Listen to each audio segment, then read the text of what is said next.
إن الحمد لله نحمده ونستعينه ونستغفره ونعوذ بالله من شرور أنفسنا ومن سيئات أعمالنا من يهده الله فلا مضل له ومن يضلل فلا هادي له وأشهد أن لا إله إلا الله وحده لا شريك له وأشهد أن محمدا عبده ورسوله يا أيها الذين آمنوا اتقوا الله حق تقاته ولا تموتن إلا وأنتم مسلمون يا أيها الناس اتقوا ربكم الذي خلقكم من نفس واحدة وخلق منها زوجها وبث منهما رجالا كثيرا ونساء واتقوا الله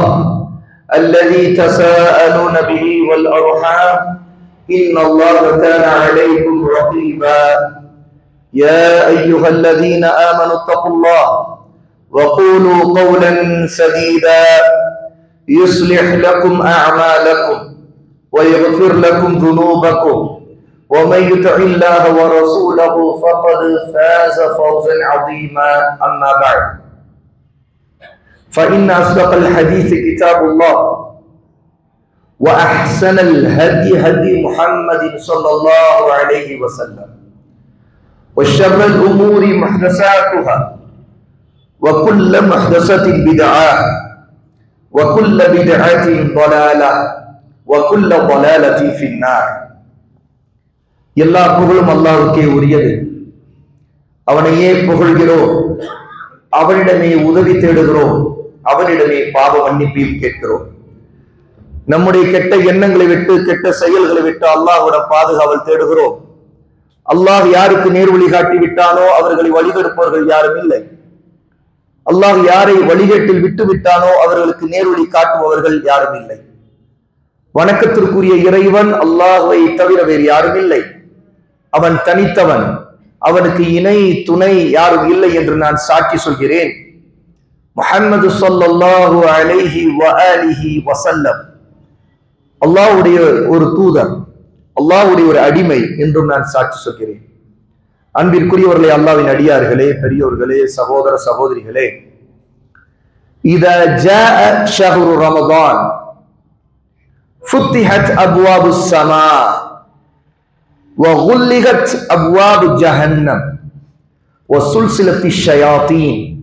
Abu Hurairah ரலியல்லாஹு அன்ஹு அறிவிக்கக்கூடிய இந்த ஹதீஸை அல்லாஹ்வுடைய நபி ஸல்லல்லாஹு அலைஹி வஸல்லம் ரமதான் வந்து விட்டால், ரமதானுடைய மாதம் வந்து விட்டால் என்னென்ன நடக்கிறது என்பதை சொல்லுகிறார்கள். ஃபுத்திஹத் அப்வாபுஸ் ஸமா, வானத்தின் வாசல்கள் திறக்கப்படுகின்றன.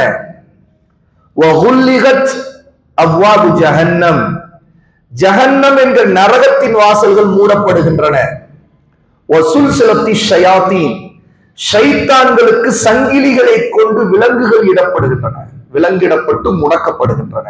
மூன்று விஷயங்களை ரசூலுல்லாஹ் ஸல்லல்லாஹு அலைஹி வஸல்லம் இந்த செய்தியிலே, இந்த ஹதீஸிலே அறிவிக்கிறார்கள். இமாம் புகாரி ரஹிமஹுல்லாஹி தஆலா இதை பதிவு செய்திருக்கிறார். அதில் முதல் விஷயம் ஃபுத்திஹத் அப்வாபுஸ் ஸமா, வானத்தின் வாசல்கள் திறக்கப்படுகின்றன என்று ரசூலுல்லாஹ் சொன்னார்கள். வேறு அறிவிப்பில் ரசூலுல்லாஹ் சொன்னார்கள் ஃபுத்திஹத் அப்வாபுல் ஜன்னah, சொர்க்கத்தின் வாசல்கள் திறக்கப்படுகின்றன. ரமதான் மாதம் வந்துவிட்டால் சொர்க்கத்தின் வாசல்கள் திறக்கப்படுகின்றன. இன்னொரு ஹதீஸிலே ரசூல் ஸல்லல்லாஹு அலைஹி வஸல்லம் இன்னொரு அறிவிப்பில் சொல்கிறார்கள் ஃபுத்திஹத் அப்வாபுர் ரஹ்மா, ரஹ்மத்துடைய வாசல்கள் திறக்கப்படுகின்றன. மூன்று விதமான செய்தி திறக்கப்படுகிற விஷயத்தில் ரசூலுல்லாஹ் ஸல்லல்லாஹு அலைஹி வஸல்லம் நற்செய்தியாக சொல்லியிருக்கிறார்கள். முதலாவது வானத்தின் வாசல்கள் திறக்கப்படுவது. நாம் பார்த்து கொண்டிருக்கிற வானம் மூடப்பட்ட வானம். அல்லாஹ் தஆலா மூடி இருக்கிறான், அதற்கு வாசல்கள் இருக்கின்றன, கதவுகள் இருக்கின்றன. அந்த கதவுகளை அல்லாஹ் திறந்து வைக்கின்றான். மலக்குகள் அதிகமானவர்கள் அந்த கதவுகள் வழியாக இறங்குகிறார்கள். அல்லாஹ்வுடைய கட்டளை அடிப்படையில் ரமதானுடைய மாதம் வந்துவிட்டால் அதிகமான மலக்குகள் வானத்தின் வாசல்கள் வழியாக இறங்குகிறார்கள். அதே மலக்குகளுக்கு அல்லாஹ் கட்டளையிடுறான், ஃபுத்திஹத் அப்வாபுல் ஜன்னah, சொர்க்கத்தின் வாசல்களை திறந்து வையுங்கள். ஆகவே சொர்க்கத்தின் வாசல்கள் எல்லாம் திறக்கப்படுகின்றன. அல்லாஹ்விடமிருந்து அவருடைய ரஹமத் அதிகமாக இறங்குகிறது. ரஹமத்தின் வாசல்களை அல்லாஹ் திறந்து வைக்கின்றார். அப்படி என்றால் ரமதான் அல்லாத மாதத்தில் எதையெல்லாம் அல்லாஹ் மூடி வைக்கின்றான் அதையெல்லாம் திறந்து வைக்கின்றான். அதிலே முதலாவது, எல்லா மாதங்களில் மூடி இருக்கின்ற வானத்தின் வாசல்கள் ரமதான் மாதத்தில் திறக்கப்பட்டு விடுகிறது. எல்லா மாதத்திலும் மூடி இருக்கின்ற சொர்க்கத்தின் வாசல்கள் ரமதான் மாதத்தில் திறக்கப்படுகின்றன. எல்லா மாதத்திலும் மூடி இருந்த அல்லாஹ்வுடைய ரஹமத்துகள் சில, அந்த ரஹமத்துக்கான வாசல்கள் எல்லாம் அல்லாஹ் திறந்து விட்டு விடுகிறார். ரமதான் மாதம் வந்துவிட்டார். இப்படி என்றால் நாம் என்ன செய்ய வேண்டும்? அந்த வாசல்கள் திறக்கப்பட்டு நமக்கு கிடைக்கக்கூடிய கொடைகள், ரஹமத்துகள், சொர்க்கத்திற்கு போவதற்கான என்ன வாசலோ அந்த வாசல்களை அடைவதற்கான நல்ல அமல்கள், இதிலெல்லாம் நாம் முந்திக் கொள்ள வேண்டும். ஏன்னா திறக்கப்பட்டால் அதற்குள்ளே போக வேண்டும் என்ற அர்த்தம். இதுதான் யதார்த்தம். அல்லாஹ் தஆலா நம்முடைய காரியங்களை இன்னும் லேசாக்குகிறான். அவருடைய கருணையை எப்படி காட்டுகிறான்? உல்லிகத் அப்வாபுல் ஜஹன்னம், ஜஹன்னமுடைய வாசலை மூடுகிறான். அந்த பக்கம் சொர்க்கத்தின் வாசல்களை அல்லாஹ் திறக்கின்றான், இந்த பக்கம் நரகத்தின் வாசல்கள் அனைத்தையும் மூடிவிடுகிறான். அப்படி என்றால் மற்ற மாதங்களில் எல்லாம் நரகத்தின் வாசல்கள் திறக்கப்பட்டே இருக்கும். ஆனால் ரமதானில் அல்லாஹ் தன்னுடைய ரஹமத்தை எப்படி காட்டுகிறான்? நரகத்தின் வாசல்களை மூடிவிடுகிறான். இது மட்டுமல்ல, இந்த பூமியிலே என்ன நடக்கிறது அதையும் ரசூலுல்லாஹ் சொல்கிறார்கள். வானத்தில் என்ன நடந்து கொண்டிருக்கிறது, வானங்களுக்கு மேலே இருக்கிற சொர்க்கத்தில் என்ன நடக்கிறது, நரகத்தில் என்ன நடக்கிறது, இதெல்லாம் தெரிந்து விட்டதா? பாருங்கள், மேலே நடக்கிறதை இந்த ஹதீஸ்ல தெரிந்து கொண்டோம். நமக்கு மேலே தெரிகிற வானம், அங்கே என்ன நடக்கிறது? அங்கே இருக்கிற வாசல் எல்லாம் திறக்கப்படுகிறது. இன்னும் மேலே போகலாம். இன்னும் மேலே போனால் இன்னும் 6 வானங்கள் இருக்கிறது. 6 வானங்களை தாண்டி அந்த 7 வானங்களுக்கு மேலே தான் சொர்க்கமும் இருக்கிறது, நரகமும் இருக்கிறது. அந்த சொர்க்கத்தில் என்ன நடக்கிறது? ரமலான் மாதத்தில் எல்லா வாசலும் திறக்கப்படுகிறது. நரகத்தில் என்ன நடக்கிறது? எல்லா வாசலும் மூடப்படுகிறது. இதெல்லாம் மேலே. கீழே என்ன நடக்கிறது? பூமியிலே நடக்கிறது. பூமியில் தான் நாம் இருக்கிறோம். நமக்காக அல்லாஹ் இங்கே என்ன செய்கிறான் தெரியுமா? சுல்சிலத்தி ஷயாத்தீன், ஷைத்தான்களுக்கு சங்கிலிகளால் விலங்கிடுகிறான். நம்முடைய அகீதா, நம்முடைய கொள்கை, அஹ்லுஸ் சுன்னா, சுன்னாவை பின்பற்றுகிற உண்மையான முஸ்லிமுடைய கொள்கை, அல்லாஹ் ஷைத்தானை படைத்திருக்கிறான், இப்லீஸை படைத்திருக்கிறான். அந்த இப்லீஸுக்கு கூட்டங்கள் உண்டு, படை உண்டு. இப்லீஸ் அவருடைய படையை ஏவி விட்டுத்தான் மனிதர்களை கெடுக்கின்றான். ஜின்களிலும் கெடுக்கின்றான். ஜின்களில் யாரை அவன் தன்னுடைய கட்டுப்பாட்டில் எடுத்துக்கொண்டு அந்த ஜின்களில் யாரெல்லாம் அந்த இப்லீஸை ஈமான் கொண்டு நாசமாய் போனார்களோ அவர்களைத்தான் ஷைத்தான்கள் என்று சொல்லுவோம். இப்லீஸ் தான் முதல் ஷைத்தான். அவன் அல்லாஹ்வை வணங்கிக் கொண்டு மலக்குகளோடு இருந்தவன். ஆனால் அவனுக்கு பெருமை வந்தது, அல்லாஹ்வுக்கு மாறு செய்தான். ஆதமுக்கு சஜிதா செய்ய சொன்னான் அல்லாஹ், அவன் மறுத்தான். நான் பெரிய ஆள், நான் சிறந்தவன், என்னுடைய அந்தஸ்து என்ன, ஆதமுடைய அந்தஸ்து என்ன, நான் எதிலிருந்து படைக்கப்பட்டவன், ஆதம் எதிலிருந்து படைக்கப்பட்டவர், நான் நெருப்பிலிருந்து, அந்த ஜுவாலையிலிருந்து படைக்கப்பட்டவன், மேல் நோக்கியே போகின்றவன், மேல் நோக்கி போய் கொண்டிருக்கிற நான் கீழ் நோக்கி சஜிதா செய்து இந்த ஆதம் மண்ணில் படைக்கப்பட்டவனுக்கு நான் சஜிதா செய்வதா? அவன் யார்? மண்ணு. மண்ணை போட்டா கீழே போய்விடும். கீழ் நோக்கி போகக்கூடிய ஒருவனுக்கு மேல் நோக்கி போகக்கூடிய படைக்கப்பட்ட நான் சஜிதா செய்வதா? பெருமை அடித்தான். அல்லாஹ் அவனை துரத்தி அடித்தான். அர்-ரஜீம், விரட்டப்பட்டவன். அதனால்தான் நம்ம அல்லாஹ்வோட பாதுகாப்பு கேட்கும்போது என்ன கேட்கிறோம்? அஊது பில்லாஹி மினஷ் ஷைத்தானிர் ரஜீம். எல்லா ஷைத்தான்களுக்கும் தலைவன் அவன்தான். அவன் விரட்டப்பட்டவன் என்ன செய்தான்? அல்லாஹ்வோட அவகாசம் கேட்டான். மறுமை நாள் வரைக்கும் எல்லா காலங்களிலும் எல்லா மனிதர்களிலும் ஆதமுடைய பிள்ளைகள் எல்லாரையும் வழியெடுத்து நாசமா கொண்டு போய் நரகத்துல சேர்க்கிறதுக்கு அல்லாஹ், நான் எனக்கு ஆயுள் வேண்டும், நீ அனுமதி கொடுத்தாலும் நான் வாழவே முடியும், அதனால எனக்கு அவகாசம் கொடு என்று கேட்டான். அல்லாஹ் தஆலா அவனுக்கு அவகாசம் கொடுத்தான். இலா யௌமி யுபஅஸூன், மறுமையிலே உயிர் கொடுத்து எழுப்பப்படுகிற அந்த நாள் வருகிற வரைக்கும் அவனுக்கு அவகாசம் இருக்கிறது. ஆகவே வருடம் முழுக்க எல்லா மாதங்களிலும் அவன் வழிகெடுக்கிறான். நம்மை நாசப்படுத்துவதற்கு சுத்தி வந்து கொண்டே இருக்கின்றான். அவன் அல்லாஹ்விடமும் சொன்னான், உன்னுடைய அடியாறுகளை நான் வலப்பக்கம், இடப்பக்கம், முன்பக்கம், பின்பக்கம் எல்லா பக்கமும் போய் அவர்கள் வழிகெடுப்பேன். அதுக்காக காத்துக்கொண்டு, அது மஸ்ஜிதில் இருந்தாலும் சரி, மஸ்ஜிதுக்கு வெளியே போனாலும் சரி, வீட்டில் இருந்தாலும் சரி, வானத்தில் பறந்தாலும் சரி, கப்பலில் மிதந்து போய் கொண்டிருந்தாலும் சரி, எங்கே இருந்தாலும் சைத்தான் வரான். ஏன் அவனால் அவ்வளவு முடிகிறது? ஏன்னா ஒரு ஜின்.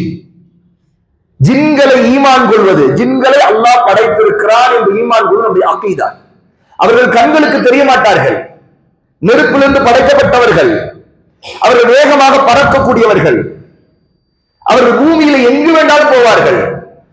நாம் பார்க்கின்ற முதல் வானத்தை தடவுகிறார்கள். அல்லாஹ் சொல்றார், சூரா ஜின் எடுத்து படியுங்கள். அவர்கள் முதல் வானத்தில் போய் தடவுகிறார்கள், உள்ள நுழைய முடியாது, ஏனென்றால் வாசல்கள் மூடப்பட்டிருக்கிறது. அங்கே மலக்குகள் காவலுக்கு இருக்கிறார்கள், எரி கல்லால் அவர்களை அடி துரத்துகிறார்கள். அது மேலே போகிற ஜின்கள் அவர்கள் வழிகெடுப்பதற்கு சூனியக்காரனுக்கும் ஜோசியக்காரனுக்கும் மலக்குகள் பேசுகிற செய்தியை ஒட்டு கேட்டுக் கொண்டு வந்து இங்கே சொல்லுவதற்கு அவர்கள் மேலே போகிறார்கள். நம்மிடம் ஏன் வருகிறார்கள்? நம்ம எல்லாத்தையும் நரகத்துக்கு கொண்டு போய் சேர்க்கணும், அதுதான் அவருடைய நோக்கம். ஆகவே அவர்கள் அழிச்சாட்டி இந்த பூமியில அதிகம். எல்லாரும் எப்படியாவது நரகத்துக்கு போக மாட்டார்கள் என்று காத்துக் கொண்டிருக்கிற சைத்தான், அவனுக்கு பல படைகள் இருக்கிறது. அந்த படைகளிலே மரதா என்கிற ஒரு படை. இவர்கள் ஜின்களிலேயே மூர்க்கமானவர்கள். ரசூலுல்லாஹி ஸல்லல்லாஹு அலைஹி வஸல்லம் சொன்னார்கள், வதுகல்லு ஃபீ மரதத்தி ஷயாத்தீன். ஷைத்தான்களில் மரதா என்கிற ஷைத்தான்கள் அவர்கள் விலங்கிடப்படுகிறார்கள் ரமலானுடைய மாதம் வந்து விட்டால் என்று சொன்னார்கள்.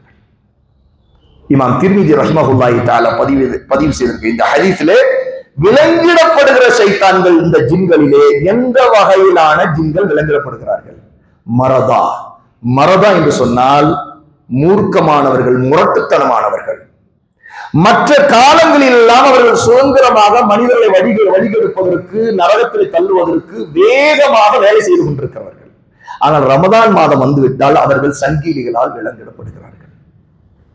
ஆக ஜின்கள்ங்கிற அந்த ஷைத்தானுடைய கூட்டம் இப்லீஸை ஈமான் கொண்டு அவன் சொல்றபடி எல்லாம் மனிதர்களை, ஆதமுடைய பிள்ளைகளை வழிகெடுப்பதற்கு சுற்றி கொண்டிருக்கிறவர்களிலே மரதாங்கிற ஷைத்தான் மூர்க்கமானவர்கள் விலங்கிடப்பட்டு அவர்கள் முடக்கப்படுவது நமக்கு அல்லாஹ் செய்கின்ற பெரிய கருணை. அதனால்தான் நாம் பார்க்கிறோம், ரமதான் மாதம் வந்துவிட்டால் தொழாதவர்களும் தொழுகிறார்கள் முஸ்லிம்களில. எந்த மாதத்தில் நோன்பு வைக்காதவர்கள் ரமதான் மாதம் வந்துவிட்டால் நோன்பு வைக்கிறார்கள். எந்த மாதத்திலும் தர்மம் செய்யாதவர் ஒரு கஞ்சன், படு உலோபி, கஞ்சூஸ், ரமதானிலே அவருடைய உள்ளத்திலே கருணை பொங்குகிறது, தர்ம சிந்தனை வருகிறது, நல்ல அமல்களை செய்ய வேண்டும், இந்த ரமதானில் கூட நம்ம செய்யாமல் இருப்பதா என்று அவனுக்கு தோன்றுகிறது. ஆகவே அந்த கஞ்சன் தன்னுடைய செல்வத்தை எடுத்து அல்லாஹ்வுடைய திருப்தியை நாடி கொடுக்கிறான். ஒன்று தெரியுமா சகோதரர்களே, எப்போதுமே வாரி வாரி வழங்கக்கூடிய வள்ளல்கள் கூட சில சமயத்தில் அவர்கள் இஹ்லாஸ் இல்லாமல் தங்களை பாராட்ட வேண்டும், தங்களை கொடை வள்ளல் என்று பேச வேண்டும் என்பதற்காக வருடம் முழுக்க கொடுத்து கொண்டிருந்திருப்பார்கள். ஆனால் கஞ்சனாக எப்போதும் வருடம் முழுக்க இருந்து கொண்டிருக்கிறவர் ரமதான் வந்த பிறகு, ஷைத்தான் விலங்கிடப்பட்ட பிறகு அவருடைய உள்ளம், அவன் அப்போதுதான் இந்த மாதம் தான் கொடுக்க போகிறான், அவருடைய உள்ளம் எப்படி இருக்கிறது? சில நேரத்திலே அந்த கஞ்சன் என்னை யாரும் வள்ளல்லாம் சொல்லவே தேவையில்லை, ஏன்னா அவன் அதை விரும்பியதே இல்லை வாழ்நாள்ல. அவன் வள்ளல்னு சொல்லணும் தன்னை விரும்பினா எல்லா மாதத்திலும் தர்மம் செய்வானா இல்லையா? எல்லா மாதத்திலும் செய்திருப்பான் இல்லையா? அவன் அல்லாஹ்வுக்காக செய்யல, இந்த உலகத்துல மனிதர்கள் தன்னை வள்ளல்னு சொல்லணுங்கிறதுக்காக செய்யறவனா இருந்திருந்தா அவன் ரமதானை தான் தேர்ந்தெடுப்பானா? எல்லா மாதத்திலும் தன்னை வள்ளல்னு மக்கள் பேசணும்னு அவன் அந்த நோக்கத்தில் செய்திருப்பான். ஆனா இந்த கஞ்சன் பாருங்கள், அல்லாஹ் அவனுக்கு காட்டுகிற கருணை, அவன் மற்ற மாதத்தில் செய்யாதவன் இந்த மாதத்தில் செய்ய போகும்போது தான் வள்ளல் என்று சொல்ல வேண்டும் என்று கூட யாருக்கும் எதிர்பார்க்கிறது இல்லை. அவனுடைய ஆசை என்ன? அல்லாஹ்வோட தான் இந்த மாதம் செய்த தர்மம் ஏற்கப்பட வேண்டும், இந்த மாதத்துல ஜக்காத் கொடுத்துறேன். எத்தனை பேர் ஜக்காத் சட்டம் தெரியாமல் கொடுத்துட்டு இருக்கிறவர்கள் தான் நிறைய. ஆனா ஜக்காத்துடைய சட்டம் தெரிந்து கூட பல கஞ்சர்கள் மற்ற மாதங்களிலே அவர்களுக்கு கடமை ஆகியிருந்திருக்கும், கொடுக்காமலே இருப்பார்கள். ஆனால் ரமதான் வந்த பிறகு கணக்கிட்டு கொடுப்பார்கள். பட் அவர்களுக்கு ரமலானுக்கு முன்னாடி 4 மாதத்திற்கு முன்பே கடமையாகி இருக்கும், கணக்கு பார்க்க மாட்டார்கள். ஆனா ரமலான் வந்தவனே அவர்களுக்கு இந்த மாதத்தில் ஜக்காத் கொடுத்துடணும், நன்மை அதிகம். அப்போ நன்மை அதிகம்ங்கிறதுக்காக கடமையை தாமதம் செய்வது கூடாது. ஆனால் இதுவரைக்கும் தாமதம் செய்தோடைய பாவத்தை பற்றி அவருக்கு அறிவில்லை, அதுல அல்லாஹ் கஞ்சல, அவர் அதற்கு முன்பே கொடுத்திருக்கணும். 4 மாதம் வரைக்கும் ஜக்காத் கொடுக்க வேண்டியது தடுத்து வச்சிருந்த குற்றவாளி அவர். அந்த மாதத்துல கொடுத்திருக்கணும், 4 மாசம் முன்னாடி கடமை ஆயிடுச்சு, கொடுக்கல. இந்த கஞ்சன் அந்த குற்றத்தை செய்து கொண்டே இருந்தால் ரமலான் வந்த பிறகு அல்லாஹ்வை தொழுகிறார், நோன்பு வைக்கிறார், அல்லாஹ்வுடைய உள்ளத்துல என்ன போடுகிறான், அந்த குற்றத்தை பற்றி கூட பயம் வந்து விடுகிறது. மௌத்தா போனா என்ன ஆகுது, ஜக்காத் கொடுத்துடணும், உடனே அந்த மாதத்தில் ஜக்காத்தை கணக்கிட்டு விடுகிறார். ஆக ஷைத்தான் விலங்கிடப்பட்டவருடைய பல அறிகுறிகள், அடையாளங்களை நம்முடைய வாழ்க்கையில் நாம் நம்முடைய வாழ்க்கையில் சிந்திச்சு பார்க்கலாம். நம்முடைய வாழ்க்கை, சொந்த வாழ்க்கையில எத்தனை பேர் ரமலான் வர இருக்கிறது, நான் மொபைல எடுக்கிறது குறைக்கணும், பேஸ்புக் போகவே கூடாது, வாட்ஸ்அப்ல அது இது உள்ள போகக்கூடாது, வெட்டியா பேசிட்டு இருக்க கூடாது, வீடியோஸ் பார்த்துக்கிட்டு இருக்க கூடாது, ரமலான் மாதம் வருது, நான் என்னை மாத்திக்கணும். எத்தனை பேர் இந்த எண்ணத்தோடு இருக்கிறவர்கள் உருவாகிறார்கள் பாருங்க. ஒவ்வொருத்தருக்கும் இருக்கும், எனக்கும் இருக்கும், உங்களுக்கும் இருக்கும், ஒவ்வொருத்தருக்கும் இருக்கும். இது ஏன் நடக்கிறது? இது அல்லாஹ்வுடைய கருணை. அல்லாஹ்வுக்கு நன்றி செலுத்துவதற்கு இதை விட வேறு காரணம் தேவையில்லை. ஏன் தெரியுமா? அல்லாஹ் இந்த எண்ணத்தை கூட அவருடைய கருணையால் நமக்கு நேர்வழி காட்டாவிட்டால் ரமலானிலே கூட நாசமா போன கூட்டத்தில் நாம் ஆயிடுவோம். அல்லாஹ் நம்மை பாதுகாக்கும். ரசூலுல்லாஹி ஸல்லல்லாஹு அலைஹி வஸல்லம் ஒரு தடவை தன்னுடைய தோழர்கள் சஹாபா ரலியல்லாஹு அன்ஹும் அவர்களை எல்லாம் அழைத்தார்கள். எல்லாரும் வாங்க, எல்லாம் மிம்பருக்கு அருகே வாங்கன்னாங்க. அது மிம்பர்ல ரசூலுல்லாஹ் ஸல்லல்லாஹு அலைஹி வஸல்லம் ஏறிய அந்த நேரம் ஜும்மாவுடைய குத்பா இல்ல, சாதாரண நேரம். சில சமயங்கள் ரசூலுல்லாஹ் சஹாபாவுக்கு வேறு நேரங்களிலே கூட சில உபதேசங்களை செய்வதற்கு, ரொம்ப மிக முக்கியமான சில விஷயங்களை எச்சரிக்கை செய்வதற்கு மிம்பர்ல ஏறி விடுவார்கள். ஆக ஜும்மா அல்லாத ஒரு நேரம் சஹாபாக்கள் அங்கும் இங்கும் மஸ்ஜிதிலே வெளியிலே இருக்கக்கூடியவர்களை பார்த்து எல்லாரும் இங்க வாங்கன்னு கூப்பிட்டாங்க. எல்லாரும் மிம்பருக்கு பக்கத்துல வாங்கன்னு கூப்பிட்டாங்க. ஏன்னா ரசூலுல்லாஹ் மிம்பர்ல ஏற போறாங்க. ரசூலுல்லாஹி ஸல்லல்லாஹு அலைஹி வஸல்லம் மிம்பரில் ஏறினார்கள். முதல் படியிலே கால் வைத்தார்கள், ஆமீன் சொன்னார்கள். இரண்டாவது படியிலே கால் வைத்தார்கள், ஆமீன் சொன்னார்கள். மூன்றாவது படியிலே கால் வைத்து ஏறி நின்றார்கள், ஆமீன் சொன்னார்கள். இதற்கு பிறகு ரசூலுல்லாஹ் நசீஹத் செய்தார்கள், உபதேசம் செய்தார்கள். உட்கார்ந்திருந்த தன்னுடைய தோழர்களுக்கு சில உபதேசங்களை செய்து முடித்தார்கள். முடித்த பிறகு ரசூலுல்லாஹ் இறங்கினார்கள். சஹாபா ரலியல்லாஹு அன்ஹும் எல்லா விஷயத்திலும் ரசூலுல்லாஹ்வுடைய ஒவ்வொரு அசைவையும், ரசூலுல்லாஹ்வுடைய ஒவ்வொரு செயலையும் கவனிக்கக்கூடியவர்கள். ஒவ்வொன்றையும் தாங்கள் எதற்காக ரசூலுல்லாஹ் இதை செய்தார்கள், ரசூலுல்லாஹ் ஏன் இப்படி சொன்னார்கள், ஒவ்வொன்றையும் கவனிப்பார்கள். எந்த அளவுக்கு தெரியுமா சகோதரர்களே? ரசூலுல்லாஹி ஸல்லல்லாஹு அலைஹி வஸல்லம் தாடியுடைய அசைவை பார்த்து ரசூலுல்லாஹ் என்ன ஓதினார்கள், எது ஓதுகிறார்கள் என்று கவனித்து ரசூலுல்லாஹ்விட போய் சஹாபா கேட்டார்கள். எப்போது? தொழுகையிலே ரசூலுல்லாஹ் இமாமத்திலே நின்று தக்பீர் கட்டி தொழுகை நடத்துகிறார்கள். பின்னாடி வரிசையில சஃப்லே சஹாபா நிற்கிறார்கள். ஒரு உதாரணம் எதுக்கு தெரியுமா? இது எந்த அளவுக்கு நபி தோழர்கள் ரசூலுல்லாஹ்வுடைய ஒவ்வொரு விஷயத்தையும் கவனித்து மார்க்கத்தை படித்தார்கள். ஏன்? அவர்களைப் போல மார்க்கத்தை புரிந்து பின்பற்ற வேண்டும். அவர்கள் நம்மில் கல்வியிலே மூத்த முதல் தலைமுறையிலே சிறந்த மனிதர்களிலே சிறந்தவர்கள். ஏன் தெரியுமா? அதுக்கு ஆதாரம் இது. என்ன தெரியுமா? தொழுகையிலே ரசூலுல்லாஹ் தக்பீர் கட்டிய உடனே அந்த பின்னாடி தக்பீர் கட்டணும், கண் பார்வைப்படும் இல்லையா? இமாம் நிற்பதை பார்க்க முடியும். அப்போ அவர் தக்பீர் கட்டுவதற்கு முன்பு இமாமை பார்க்க முடியும். ரசூலுல்லாஹ் தக்பீர் கட்டி விட்டார்கள், உடனே வாய் அசைகிறது. இது ரசூலுல்லாஹ் கிராஅத் சப்தமிட்டு அல்ஹம்துலில்லாஹி ரப்பில் ஆலமீன் ஓதுவதற்கு முன்பு நடக்கிறது. இந்த வாய் அசையும் பொழுது தாடை அசைகிறது. தாடை அசைகிறதா தாடி நல்ல ரசூலுல்லாஹ்வுக்கு அடர்த்தியான தாடி இருந்துச்சு. ரசூலுல்லாஹ்வுடைய தாடி எப்படி இருந்ததுங்கிறதுக்கு இது ஒரு ஆதாரம். அடர்த்தியான தாடி இருந்தது. ரசூலுல்லாஹ்வுடைய தாடி அடர்த்தியாக இருப்பதற்கான தாடை அசைது ரசூலுல்லாஹ் ஏதோ ஓதுகிறார் என்பதை பின்னாடி இருக்கிற சஹாபியில ஒருவர் கவனிக்கிறார். ஆனா என்ன ஓதுகிறார் தெரியாது. தொழுகை முடிந்த பிறகு சஹாபா ரசூலுல்லாஹ்வை கேட்டு, யா ரசூலுல்லாஹ், நீங்கள் கிராத்தை ஓதுவதற்கு முன்பு உங்களுடைய வாய் அசைவை, உங்க தாடி அசைவை நாங்கள் பார்த்தோம். ஆகவே நீங்கள் ஏதோ ஓதுகிறீர்கள், அது என்ன ஓதுகிறீர்கள் சொல்லிக் கொடுங்கள். அதுதான் சஹாபா. அப்படித்தான் ரசூலுல்லாஹ்வுடைய மார்க்கத்தை ஒவ்வொன்றையும் கற்றுக்கொண்டார்கள். அப்படி அந்த அளவு கவனிக்கக்கூடிய நபித்தோழர்கள் மிம்பர்ல ஏறும்போது முதல் படியிலே ஆமீன், இரண்டாவதுல ஆமீன், மூன்றாவதுல ஆமீன் என்று சொல்லிவிட்டு ரசூலுல்லாஹ் இறங்கின பிறகு விவரம் கேட்காமல் விடுவார்களா? விடவில்லை. ரசூலுல்லாஹ்வோட கேட்டார், யா ரசூலுல்லாஹ், எப்போதும் இல்லாத மாதிரி இன்று நீங்கள் ஒன்றை செய்தீர்களே, ஒவ்வொரு படியிலும் ஆமீன் ஆமீன் ஆமீன் என்று சொன்னீர்கள், ஏன், எந்த விஷயம்? ரசூலுல்லாஹ் சொன்னார்கள், நான் முதல் படியிலே ஆமீன் என்று சொல்லும் பொழுது நான் ஏறிய உடனே அங்கே ஜிப்ரீல் எனக்கு முன்பு வந்தார், எனக்கு முன்பு தோன்றினார். ஜிப்ரீலே ரசூலுல்லாஹ் பார்க்கிறாங்க. ஜிப்ரீல் வந்துட்டார், யாரும் பார்க்கல, ஏன்னா அவர் மலக், நபிக்கு மட்டும்தான் தெரிவார், நபிக்கு அறிவார். ஜிப்ரீல் வந்தார், எனக்கு முன்பு தோன்றினார். ஜிப்ரீல் இப்படி சொன்னார், யார் ரமதானுடைய மாதம் வந்த பிறகும் அல்லாஹ்விடம் பாவம் மன்னிப்பு கேட்டு திரும்பவில்லையோ, அல்லாஹ்விடம் திரும்பவில்லையோ, அவன் நாசமாய் போகட்டும், அல்லாஹ் அவனை அவனுடைய அருளை விட்டு தூரமாக்கட்டும், கருணையை விட்டு தூரமாக்கட்டும் என்று சொன்னார். நான் ஆமீன் என்று சொன்னேன். அப்படின்றால் என்ன? அப்படியே ஆகட்டும், அல்லாஹ் இதை ஏற்றுக்கொள். அப்படின்னா என்ன? ரமதான் மாதம் வந்து விட்டால் நம்பர் 1 அல்லாஹ்வோட பாவ மன்னிப்பு தேடணும், தேடாவிட்டால் நம்பர் 2. நம்பர் 3 தேடாதோடைய நிலைமை என்ன? அல்லாஹ்வுடைய கருணை விட்டு தூரமாக்கி விடுவான், அல்லாஹ்வை நாசமாக்கி விடுவான். அவனுக்கு இந்த உலகத்திலும் நாசம், மறுமையிலும் நாசம். இது 3. ரசூலுல்லாஹ் இதுக்கு 3க்கும் என்ன சொல்லுகிறார்கள்? ஆமீன் என்று சொல்லிவிட்டார்கள். அப்படின்னா அல்லாஹ் அதை ஏற்றுக்கொள்வான். எந்த முஸ்லீம், அது ஆணாக இருக்கட்டும் பெண்ணா இருக்கட்டும், ரமதான் மாதம் வந்துவிட்ட பிறகும் தன்னுடைய பாவங்களுக்கு அல்லாஹ்விடம் திரும்பாமல், அதை கைவிடாமல், அதிலேயே நிலையா இருந்து கொண்டு அந்த பாவத்தை தொடர்ந்து செய்து கொண்டு அந்த அல்லாஹ்வுக்கு அஞ்சாமல் இருக்கிறாரோ அவர் நாசமாய் போய்விடுவார்.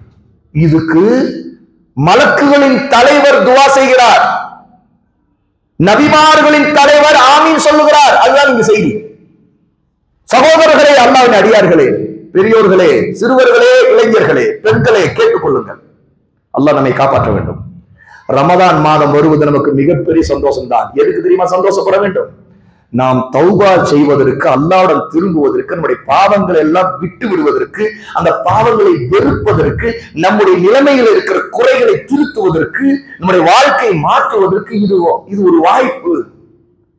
ஆகவே நாம் இந்த வாய்ப்பை விட்டுவிடக் கூடாதுங்கிற ஆசையும் சந்தோஷம் வர வேண்டும்.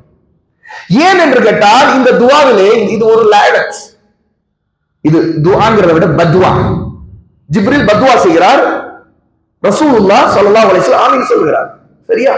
இங்க கவனியுங்கள், பத்வா செய்யும் பொழுது பத்வாவுடைய அதுக்கு எதிரான விஷயம் என்ன? ஒரு துஆவாக மாறினால் என்ன?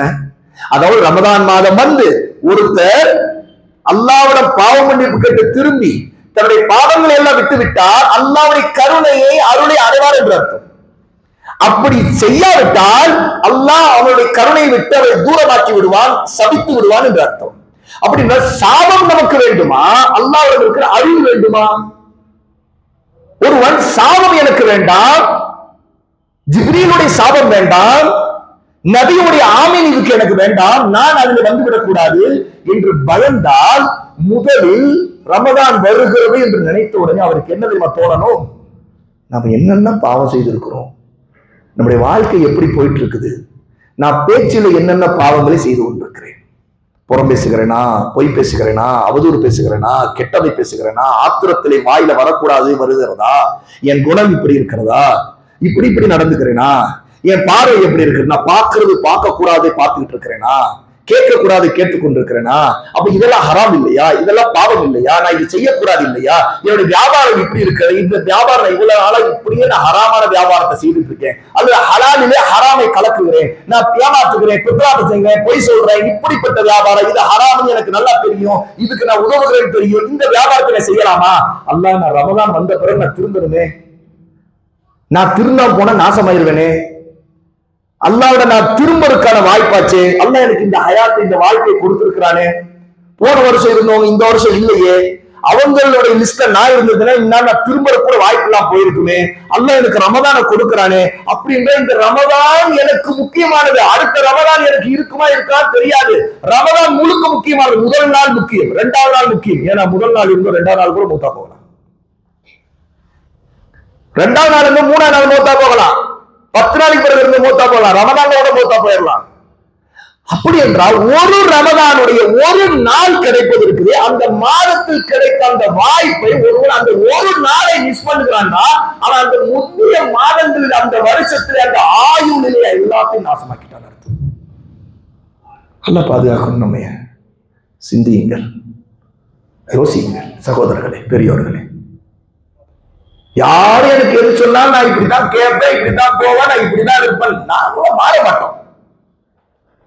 அது எவ்வளவு பயம்லாம் கேட்டாச்சு, அப்படிதான் இருக்கும். அல்லாஹ்ட்ட போய் என்ன பண்ண போறோம், என்ன பண்ண போறோம்? இங்கேயே ரசூலுல்லாஹ் முதல் படியில கால் வைக்கும் போதே ஆமீன் சொல்லிட்டாங்க.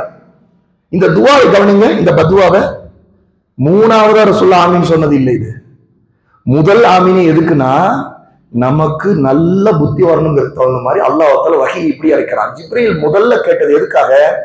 ரமதான் வந்த பிறகு பாவம் மன்னிப்பதற்கு திருந்தாத ஜென்மங்கள் இருக்கிறாங்களே அவங்க நாசமா போகட்டும் தான் கேட்கிறாங்க. அந்த திருந்தாத ஜென்மங்கள்ல நாம இருந்தோம்னா அந்த முதல் பத்துவாவுக்கு அல்லாஹ்வுடைய நபி ஆமீன் சொன்ன நிலைமையில அதை விட கை சேவை எதுவா இருக்க முடியும்? சகோதரர்களே, நிதானமா யோசிங்க, நிறுத்தி நிதானம் யோசிங்க. வெளி உலகத்துல நினைக்காது, வெளியில இருக்கிறது, வெளியில யார் யார் சொல்ற தத்துவம் எல்லாம் வேண்டாம், நமக்கு எதுவும் தேவையில்லை, யார் சொல்றதும் தேவையில்லை. சிம்பிளா யோசிங்க. ஒவ்வொருத்தரும் நான் இப்படி யோசிக்கணும், நான் என்ன பாவம் செய்துட்டு இருக்கிறேன், நான் எதெல்லாம் விட்டணும், நான் எதுல திருந்தாத ஜென்மமா இருக்கிறேன், நான் இப்ப மௌத்தா போனா என்ன ஆவேன், இது மட்டும் யோசிங்க, வெற்றி இன்ஷா அல்லாஹ். 2வது ஆமீன் ரசூலுல்லாஹ் பதில் சொன்னாங்க. ஜிப்ரீல் அடுத்து என்னிடம் சொன்னார்,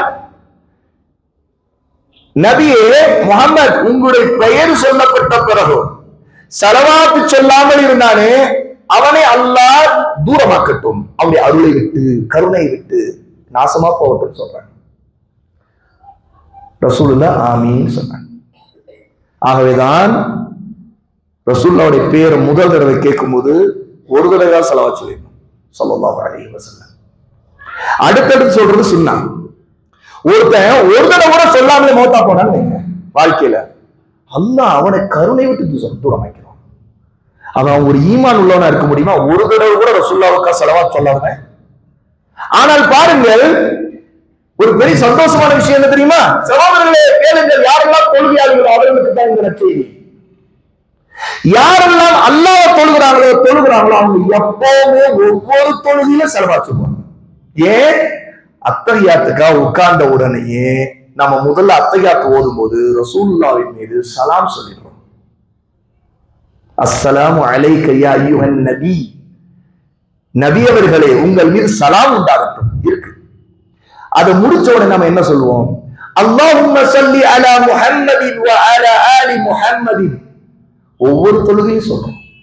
2 ரக்காத் தொழுதா கூட முழு ஸலவாத் முழுசா ஓதிட்டு தான் அதுக்கு பிறகுதான் துவா செய்துட்டு நம்ம அஸ்ஸலாமு அலைக்கும் வரஹ்மத்துல்லாஹ், அஸ்ஸலாமு அலைக்கும் வரஹ்மத்துல்லாஹ் அப்படின்னு நம்ம சந்தோஷப்படலாம். அப்ப ரசூலுல்லாஹ்வுடைய பேரா இருந்து முஹம்மதுங்கிற பேரே சேர்த்து ஸலவாத் சொல்றோம். வாழ்க்கையில ஒரு முஸ்லீம் ரசூலுல்லாஹ்வுடைய பேரை கேட்கும்போது ஒரு தடவையா சொல்லிடணும். ஒரு பயான் ஆரம்பிக்குது, முதல்ல முஹம்மதுன்னு பேர் காது கேட்குது ஸல்லல்லாஹு அலைஹி வஸல்லம், சுருக்கமா சொல்லிடு. அதுக்கு அல்லாஹ்வுடைய கருணையும் அருளும் நமக்கு இருக்கிறது. அது நற்செய்தி. யாரு சொல்லாமலே இருக்கிறாங்களோ அவங்களுக்கு பெரிய துர்ச்செய்தி இருக்குது. ஏன்னா அல்லாஹ்வுடைய லஅனத் அதுல இருக்கு. 3வது ஆமீன் ரசூலுல்லாஹ் எதுக்கு சொன்னாங்க? ஜிப்ரீல் சொன்னார், எவனுக்கு வயதான தாயும் தந்தையும் 2 பேருமோ அல்லது ஒருத்தரோ இருந்து அவர்கள் அவனை சொர்க்கம் நுழைவதற்கு காரணமாக ஆக்காமல் விட்டார்களோ அவன் நாசமா போகட்டும். இதுக்கு அர்த்தம் என்ன தெரியுமா? முதல் விஷயம், தாயும் தந்தை வயசானவங்க, அவங்களை கொண்டு சொர்க்கம் போறது. என்ன செய்யணும்? தாய் தந்தை வயசானவங்க, அவங்களால என்ன கஷ்டங்கள் நமக்கு வந்தாலும் சரி அதையெல்லாம் தாங்கிக் கொண்டு அவங்களுக்கு பணிவிட செய்யணும். ரசூலுல்லாஹ் இதை சொல்லும்போது சொல்றாங்க, 2 பேரா இருந்தாலும் சரி, ஒருத்தரா இருந்தாலும் சரி. அப்படி என்றால் தாய் இறந்துட்டாங்க, தந்தை மட்டும் இருக்கிறார், அல்ல தந்தை இறந்துட்டாங்க, தாய் மட்டும் இருக்கிறாங்க, வயசாயிடுச்சு அவங்களுக்கு, அவங்க முழுக்க முழுக்க நம்மைத்தான் சார்ந்திருப்பாங்க. அவங்களுக்கு நாதி இல்லை, அவங்களை காப்பாத்துறதுக்கு அவங்களை பராமரிக்கிறதுக்கு ஆள் இருக்காது. பெத்தெடுத்து நாம தான் காப்பாற்றணும். அவங்க என்ன மாதிரி தப்பான ஆளாவே இருந்துட்டு போகட்டும், ஆனா சொர்க்கம் நாம போக முடியும். எப்படி தெரியுமா? அவங்களுக்கு கவனிக்கணும், அவங்களுக்கு பணிவிட செய்யணும், கண்ணியமா பேசணும், அன்பா நடந்துக்கணும், அவங்களால வரக்கூடிய தொல்லைகளை பொறுத்துக்கொள்ளணும். கோபம் வந்துச்சா விழுங்கிடணும், பதக்குன்னு விழுங்கணும், வெளியே காட்டவே கூடாது. கோபம் வந்தால் விழுங்கி விடுவார் அப்படின்னு சொல்லிட்டு அல்லாஹ் தஆலா குர்ஆனுடைய ஆயத்துல சொல்றான். நல்லவர்கள், அல்லாஹ்வோட திரும்புகிறவர்கள், தௌபா செய்கிறவர்கள், அவர்கள் எப்படி இருப்பார்களாம்? அவர்களுக்கு கோபம் வந்தால் விழுங்கி விடுவார்கள். இதுக்கு தஃப்சீர்ல ஒரு அருமையான கருத்து எழுதியிருக்காங்க. குர்ஆன் விளக்க உரையில விழுங்கி விடுதல்னு அல்லாஹ் ஏன் சொன்னான்னா, ஒன்று வெளியவே தெரியாம ஆக்கிறது. வெளியே தெரியவே இல்லை, கோபப்பட்டாருன்னு தெரியல, அதுக்கு பிறகு விழுங்குறது, அப்படி முகத்துல காட்டுறது, வெறுப்ப காட்டுறது, வார்த்தையில காட்டுறது. கோபம் நல்லா தெரியுது பாருங்க, அவன் கோபத்துல போறான், சொல்லுவோமா இல்லையா? ஏன் அவனுடைய போக்கிலே தெரியுது. முகத்தை திருப்பிக்கிட்டான், அவனுக்கு கோபம் வந்துருச்சு, முகம் செவந்துருச்சு, அவருடைய அடையாளம் தெரியுது. இதோ நான் பேச பேச போறா பாருங்க, அடையாளம் தெரியுதா? இது எதுவுமே தெரியாம நடந்துக்கணும் அம்மா அத்தாட்ட, அதுக்கு பிறகு விழுங்குறது.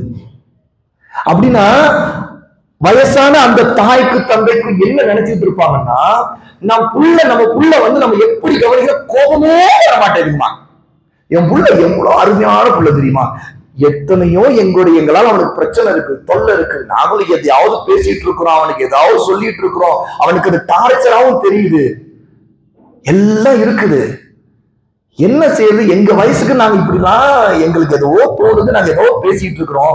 ஆமா, எங்க நேச்சர், எங்க குணம் இப்படியான என் புள்ள நாங்க தங்கம், அவன் வந்து அவன் ஒரு தடவை கூட அவன் கோபத்தை காட்டுறது. ஏன் தெரியுமா? அப்படி விழுங்குறான் அந்த புள்ள, அந்த மக அந்த அளவுக்கு விழுங்கிட்டான். அதே மாதிரி ஒரு மாமனார் மாமியா இருக்கிறாங்க, இவ மருமகள், வீட்டுல புருஷனுக்காக இவ வாழ்ந்து கொண்டிருக்கிறான். இந்த பெண் கணவருக்கு கீழ்ப்படியணும், கணவனுடைய குடும்பத்தோடு இருக்கணும், கணவரை தான் ஒண்ணும் பண்ண முடியாது, அவருடைய தாய் தந்தையார் தனக்கு சில தொந்தரவு இருக்குது. ஆனா இந்த மருமகளுடைய எவ்வளவு பெரிய அந்த பெண் மகராசி அப்படின்னா, குணாசியம் உள்ள ஆபிதான் என்ன, அல்லாஹ்வுடைய வணக்கசாலினா, அவருடைய லைஃப்ல இந்த தாய் தந்தையா இருக்கிற மாமனார் மாமியார் நிறைய சில தொந்தரவுகள் இருக்கு. ஆனா அந்த பெண்ணிடம் அது தொந்தரவுனே காட்ட மாட்டேங்கிறான், புருஷனை கூட கண்டுபிடிக்க முடியல. இதெல்லாம் உனக்கு ஒரு இதா தெரியலையாமான்னு புருஷன் கேட்கும்போது, அது என்னங்க இருக்குது, அல்லாஹ் நம்ம கூலி தருவான், அவங்க வயசானவங்க அப்படி இப்படி சொல்லத்தான் செய்வாங்க, இருக்கும் அப்படின்னு அவன் ரொம்ப லேசா தள்ளிப்போனா. அவளுக்குள்ள நிறைய உணர்ச்சிகள் இருக்குது, அவங்க பேசுறது பிடிக்கல, அவங்க நடக்கிறது பிடிக்கல, அவங்க சில விஷயங்களை வந்து இவங்க செய்யாத ஒண்ணு செய்ததா சொல்றாங்க, செய்த ஒண்ணு செய்யலன்னு சொல்றாங்க, சின்ன விஷயத்த பெருசுபடுத்தி பேசுறாங்க, எல்லாமே இருக்கு அந்த குறைவுள்ள மாமனார் மாமியார். அது அவங்க நடக்கிறதுல பல தொந்தரவுகள் இருக்குது. ஆனா இந்த பெண் சுப்ஹானல்லாஹ், இவ எவ்வளவு பெரிய மகராசி தெரியுமா, சொற்கு லேசா போயிடுவா. ஏன்னா எல்லா கஷ்டத்தையும் இங்கேயே தாண்டிக்கிறான். என்னென்ன கஷ்டம் இருக்கோ, இவ பிள்ளையா இருக்கட்டும், மருமகனா இருக்கட்டும், மருமகளா இருக்கட்டும், தன்னுடைய ரத்த பந்தமோ அல்ல திருமண பந்தத்திலே வந்திருக்கு இந்த உறவுகளை அரவணைச்சு போறதுல அல்லாஹ்வுக்காக கோபத்தை எல்லாம் விழுங்கி விடுகிறாள் பார், அடையாளமே தெரியல பார், அவதான் கிரேட். சுப்ஹானல்லாஹ். இதெல்லாம் எப்போ வரும் தெரியுமா? இதுக்கு ட்ரைனிங் எப்படி எடுக்கணும் தெரியுமா சகோதரர்களே? ரமதான் தான் அதுக்கு சிறந்த மாதம். ஏன்னா ரமதான்ல பல விஷயங்கள் நமக்கு தொந்தரவுகள் இருக்கும், தூக்கம் கெடும், அல்லாஹ்வுக்காக பொறுத்துக்கிறோம், படுக்கிறது லேட்டா போகுது, எழுதுறது சீக்கிரம் எழுதும், இப்படி பல விதத்துல நம்முடைய அன்றாட வாழ்க்கையில பல கொலாப்ஸ் வந்துடும். வியாபாரமா பல தொந்தரவுகள் அதுல வரும். நாம ரமதானுக்காக வாழணுங்கிறப்ப வியாபாரத்துல பல விஷயங்கள், டைமிங் எல்லாத்தையும் காம்ப்ரமைஸ் பண்ணிட்டு இருக்கும். இபாதத்துக்கு நேரத்தை அதிகம் தர வேண்டியது இருக்குது இல்லையா? மற்ற நேரத்துல 5 வேளை தொழுக பரல தொழுகா போல் இருக்கிறவர் இந்த ரமலானுடைய மாத்திரம் அவர் என்ன செய்கிறார்? நஃபிலான இபாதத்திலே செய்ய ஆசைப்படுவார். அப்ப அதுக்கு நேரம் கொடுக்கணும். திக்ர்கள் அதிகமா ஈடுபடணும். குர்ஆன் அதிகமா ஓதணும். சுப்ஹானல்லாஹ். நம்முடைய சலஃப் என்றால் யார்? நம்முடைய சஹாபா, தாபியின், தபா தாபியின். அவர்கள் ரமலானுடைய மாதம் வந்து விட்டால் அவர்களிலே பயான் செய்து விட்டு நிறுத்திடுவாங்களாம். இமாம்கள்ல பலர் வகுப்புகள் நடத்தி கொண்டு 11 மாதங்கள் வகுப்பு நடத்துவார்கள், ஹதீஸ் வகுப்புகள் நடத்துவார்கள், சொல்லி தருவார்கள். ரமதானிலே என்ற யாரும் வராதீங்கன்னு விட்டுருவாங்க.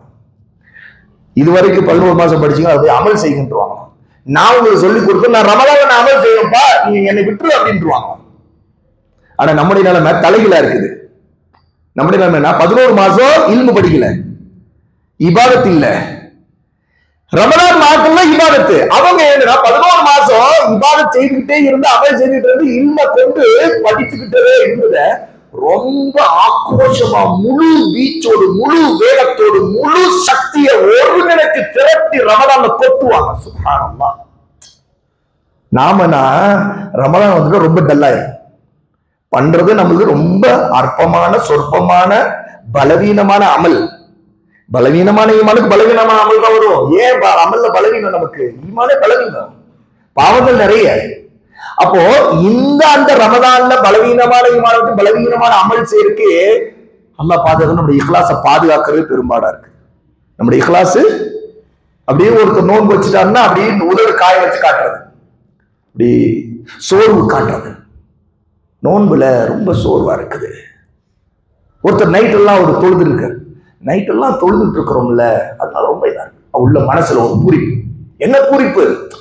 மக்கள் நினைக்கணும் நம்ம நைட்லாம் தொழுதோம், பகல்ல கஷ்டப்பட்டு நோன்பு வச்சுட்டு இருக்கிறோம், முகத்துல தெரியுது, உதட்டுல தெரியுது. நவுதுபில்லா, அல்லாஹ் நம்மை பாதுகாக்கணும் சகோதரர்களை. இதை விட ஒரு பெரிய படுகொலை இல்லை. ஒரு பெரிய மலைக்கு கொடி நாட்ட போறேன்னு சொல்லிட்டு ஏறிட்டு அங்கிருந்து குதிச்சு நாசமா போறதா இது. எல்லா அமல்களையும் செய்துட்டு மனசுல சைத்தான் என்ன போடுறான்? நீ இப்படி சொல்லு, உன்னை என்ன பண்றது? இவ்வளவு நாள நீ செய்ய வேண்டியதுதான் நைட் எல்லாம் தொழுதுட்ட, பகலெல்லாம் நோன்பு வச்சுட்ட, ஆனா உன்னுடைய அமல் நாசமாக்குறது எனக்கு ஒரு ஐடியா இருக்கு. சைத்தான் பிளான் பண்றான். எனக்கு ஒரு ஐடியா இருக்கு. உடைய உள்ளம்னு ஒண்ணு இருக்குல்ல, நீ எல்லாம் ஒரு உடல் உறுப்புகளை எல்லாம் செய்துட்ட, உன் உள்ளத்தை உடைச்சிட்ட, உன்னுடைய உள்ளத்துல இருக்கிற மன தூய்மை இஹ்லாஸ் அதை அடிச்சுட்டேன்னா நீ என்னதான் செய்தாலும் உடைய நன்மை எல்லாம் நாசமா தான போகுது, நீ கிடைக்க போறது உனக்கு.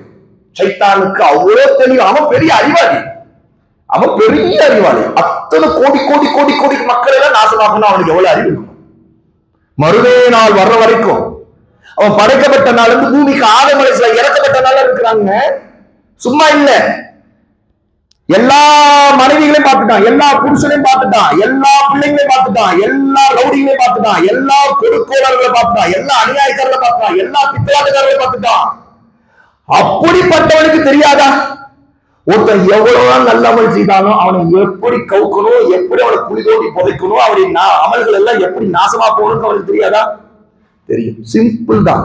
நீ என்ன வேணா செய்ய, உன் மனசுல நான் பெரிய ஆளுப்பா, நான் இவ்வளவு அமல் செய்றேன் அப்படி நீ மனசுல நீ சொல்லாவிட்டால் நினைச்சு அதை மற்றவங்க காட்டுறதுக்கு சிம்டம்ஸ் காட்டின அப்படின்னா அவ்வளவுதான். அல்லாஹ் நீ எனக்கா செய்யல, உன்னை ஞாயிற்றுல நீ தொழுதுன்னு பேசணும், அதுக்காக நீ செய்த, நீ அள்ளி கொடுத்த, அதெல்லாம் இருக்கட்டும். நீ என்னிடம் எதுவும் வாங்க முடியாது, நீ எனக்காக கொடுக்கல. நீ உன்னை மக்கள் பேசணும், ஜக்காத் கொடுத்தார், சதக்கா கொடுத்தார், ஃபித்ரா அள்ளி கொடுத்தார், வரிசையில மக்கள் நின்று வாங்கிட்டே இருக்கிறாங்க. அவர் வீட்டை பாருங்க, அவர் கடையை பாருங்க, எப்பவுமே அள்ளி கொடுப்பார்.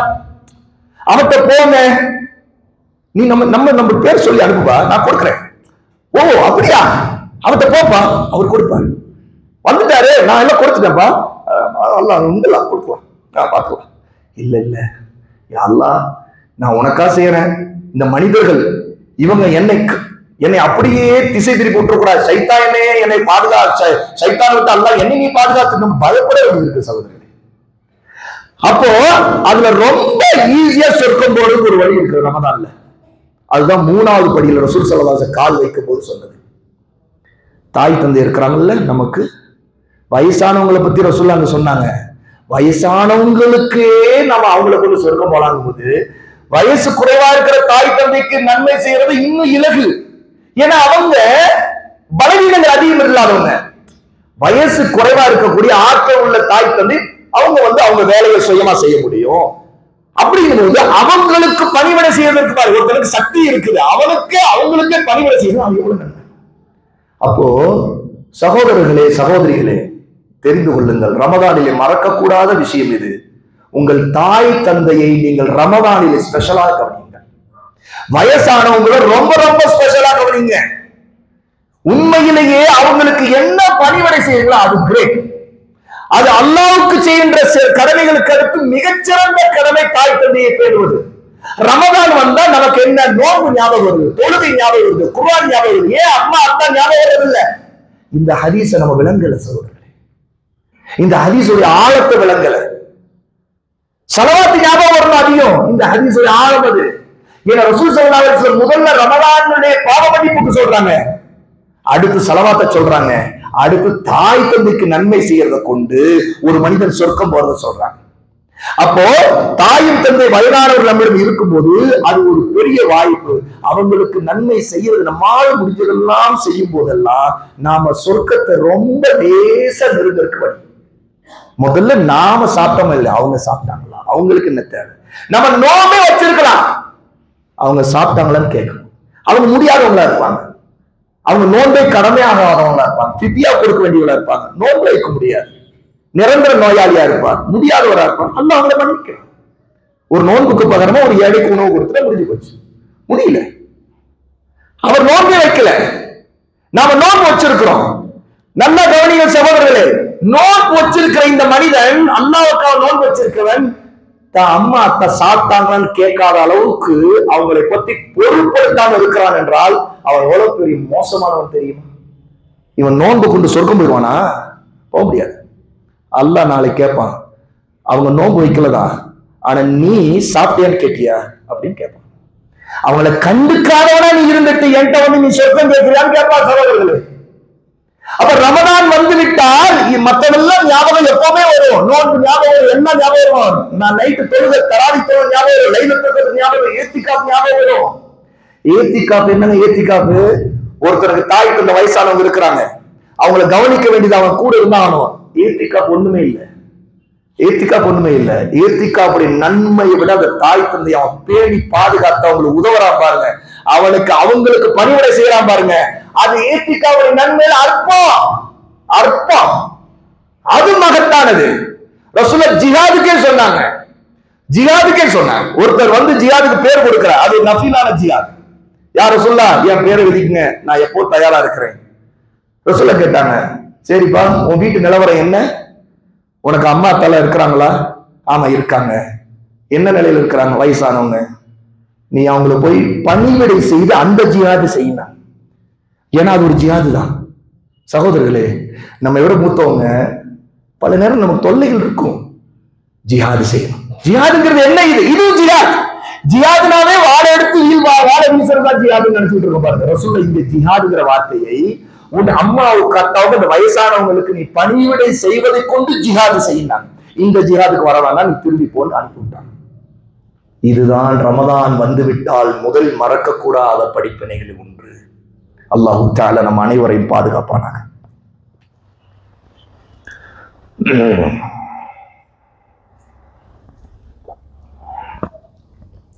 அல்ஹம்துலில்லாஹி ரப்பில் ஆலமீன் வஸல்லல்லாஹு அலா நபியினா முஹம்மத் வஅலா ஆலிஹி வஸஹ்பிஹி அஜ்மஈன். அன்பிற்குரியவர்களே, அல்லாஹ்வின் அடியார்களே, ரமதான் மாதம் வந்துவிட்டால் நமக்கு நோன்பு அதனுடைய சட்டங்கள் தெரிந்திருக்க வேண்டும். அதை பற்றி கல்வி உள்ளவன் கேட்டு தெரிந்து கொள்ள வேண்டும். நோன்பு யாருக்கு கடமையாகும்? பருவ வயது அடைந்த ஒவ்வொரு ஆணுக்கு பெண்ணுக்கு கடமை. வயசு அளவுகள் இல்ல, பருவத்தை அடைந்து விட்டால், ஒரு பெண் பருவம் அடைந்து விட்டால் கட்டாய கடமையாகிவிடும். ஒரு ஆண் பருவ வயது அடைந்து விட்டால் அவருக்கு மீசை முளைக்கிறது, தாடி முளைக்கிறது, மறைவிடத்திலே முடிகள் முளைக்கிறது, அக்குளிலே முடி முளைக்கிறது, அல்லது அவருக்கு படுக்கையில் அவருடைய இரவிலே ஸ்கலிதமாகிறது. அவர் பருவம் அடைந்து விட்டார். அவருக்கு வயசு 15 இருக்கலாம், 14 இருக்கலாம். ஏன் ஒரு பெண்ணுக்கு முதல் மாதவிடாய், அந்த பெண் 9 வயசுல பருவம் அடைஞ்சிருக்கலாம். நோன்பு கடமையாகிவிடும், கட்டாய கடமை. யாருக்கு அல்லாஹ் உள்ளூரில் இருக்கும் போது விதிவிலக்கு அளிக்கிறான்? நிரந்தர நோயாளிகள். அவர்கள் ஒரு நோன்புக்கு பகரம், அதாவது திரும்ப அவர்கள் அடுத்து கவா செய்து நோன்பை பிறகு வைக்க முடியாது. இவர்கள் முதல் வகை. இவர்கள் ஏன் இவர்களால் பிறகு வைக்க முடியாது? ஏன்னா இவர்கள் நோய் நிரந்தரமாக எப்போதும் இருக்கக்கூடியது. உதாரணத்துக்கு ஒருத்தர் கேன்சரில் இருக்கிறார் அல்லது நிரந்தர சக்கரை வியாதி, அவர் இன்னென்ன மருந்து எடுத்தே ஆக வேண்டும். அந்த பகல் காலங்களில் அவரால் மருந்து எடுக்காமல் இருக்க முடியாது. சில பிரச்சனைகள் டாக்டர் சொல்லுவார் நீங்க நோன்பு வைக்க முடியாது என்று சொல்லுவார். இவர் நோயும் நிரந்தரமான நோயாக இருக்கிறது. அப்படி என்றால் இவர்கள் ஒரு நோன்புக்கு பகரமா ஒரு ஏழைக்கு உணவளிக்க, தாங்கள் சாப்பிடக்கூடிய நல்ல உணவை ஒரு வேளை உணவு கொடுக்க வேண்டும். அது கொடுக்க முடியாத நிலை இருந்தால், அதாவது அவர் உணவாக சமைத்து வீட்டிலே கொடுக்க முடியவில்லை என்றால் அவர் என்ன செய்ய வேண்டும்?